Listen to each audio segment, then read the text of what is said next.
In other news, Israeli Prime Minister Naftali Bennett now weighing whether or not to offer transport assistance to the United States in Afghanistan. The reported offer intended to help with the evacuation and resettlement of refugees and asylum seekers to third-party nations. To be clear, Israel would not be landing directly in Afghanistan, nor is Israel offering to absorb Afghani refugees who are fleeing from the Taliban. In fact, if the plan were okayed, sources say refugees would not even step foot on Israeli soil. But Israel is considering helping in the airlifting process of moving refugees from U.S. military bases in Qatar and Kuwait to a third country for permanent resettlement.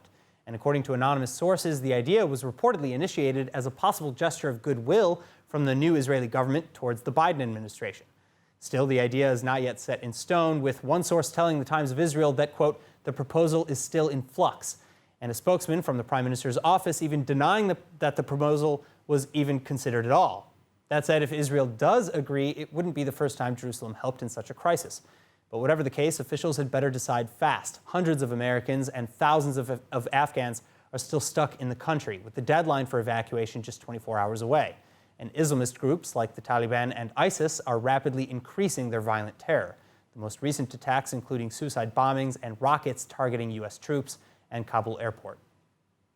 First of all, on behalf of the Israeli people, I want to extend our condolences and deep sadness for the loss of American lives in Kabul.